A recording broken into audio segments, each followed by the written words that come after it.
আগের নারীরা এত বেশি শিক্ষিত ছিল না এবং তারা এত কর্মের সাথে জড়িত ছিল না, তারা ছিল ঘরবন্দি।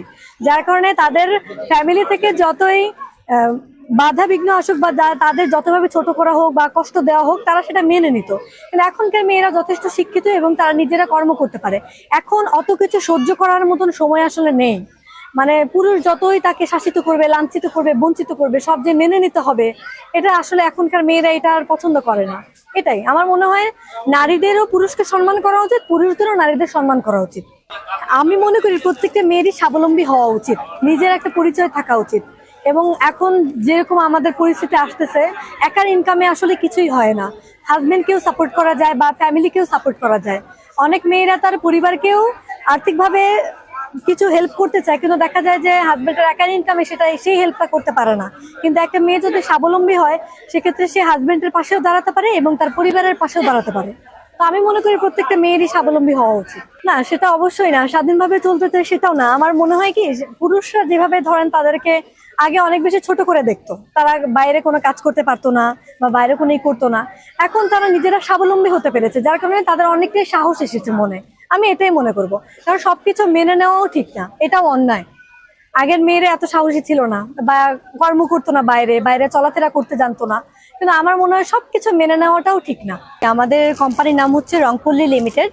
তো আমরা এসিবি মেলায় প্রথমবার অংশগ্রহণ করলাম এবং খুব ভালো লাগছে। আমাদের অফিসটা হচ্ছে রামপুরাতে, আর আমাদের হচ্ছে দুইটা শোরুম আছে, একটা মিরপুর শপিং সেন্টার মিরপুর 2, আর একটা হচ্ছে ধানমন্ডি 27 রাপা প্লাজা। আমাদের ওখানে নিজস্ব তাঁতি আছে এক একটা জেলাতে, যেখান থেকে আমরা সংগ্রহ করি, ওখান থেকে আমরা নিয়ে আসি। তাঁতিদের মাধ্যমে আমরা অর্ডার দিয়ে বানিয়ে নিয়ে আসি। আমাদের ওখানে থান কাপড় কিনে দেওয়া হয়, নিজস্ব তাঁতিরা আছে, কালার টালার ওখানে যা যা করা হয় তাঁতিরা ওইভাবে বানিয়ে আমাদের দিয়ে যায়। আমরা জাস্ট কাপড়টা কিনে দিয়ে আসি, কালার গুলো কিনে দিয়ে আসি। কারণ সব শাড়ি তো সব জায়গায় হয় না, ঐতিহ্যবাহী তো স্থান আছে। কুমিল্লার বাটিক শুধু কুমিল্লায় পিওরটা হয়।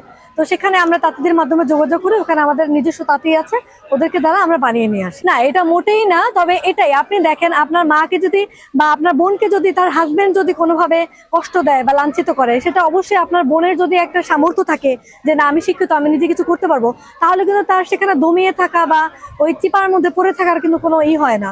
সে তখন নিজে কিছু করতে পারে। আমি এটার একটাই জিনিস মনে করব, প্রথম থেকে এটাই বলবো, মেয়েরা আগে সবকিছু মেনে নিত, এখন তারা মেনে নিবে না। তারা কোনোভাবেই সেটা মেনে নেবে না। না, পকেটে টাকা আছে জন্য না, তার মনে শক্তি আছে এটার জন্য, মনের সাহস এবং মনের জোর আছে এটার জন্য। আমরা খুব ভালো সাড়া পাচ্ছি আলহামদুলিল্লাহ, ক্রেতার সংখ্যা অনেক বেড়েছে এবং খুব ভালো সাড়া পাচ্ছি আলহামদুলিল্লাহ। প্রথম দিন একটু কম ছিল, তারপর দ্বিতীয় দিন থেকে আলহামদুলিল্লাহ অনেক ভালো সাড়া পাচ্ছি, ক্রেতা অনেক বেশি এবং সবাই অনেক খুশি। এত সব পণ্য দেখে সবার খুব ভালো লাগছে, আর সব তো দেশীয় পণ্য, এখানে সবার খুব ভালো লাগছে। আর এটা খুবই ভালো লাগছে যে আমাদের দেশের মানুষ দেশীয় পণ্যকে যে এত ভালোবাসে, আসলে এই মেলাগুলোতে না আসলে এগুলো বোঝা যেত না। মানে দেশীয় পণ্যটাকে যে তারা কত বেশি ভালোবাসে। আমাদের এখানে ভাইয়া সব দেশীয় প্রোডাক্ট, যেমন আছে সিলেটি মণিপুরি, তারপর হচ্ছে ঢাকাইয়া জামদানি, তারপর হচ্ছে আমাদের কুমিল্লার সিল্ক বাটিক, কটন বাটিক আছে, তারপর আরো টাঙ্গাইলের অনেক শাড়ি আছে, রাজশাহী সিল্কও আছে।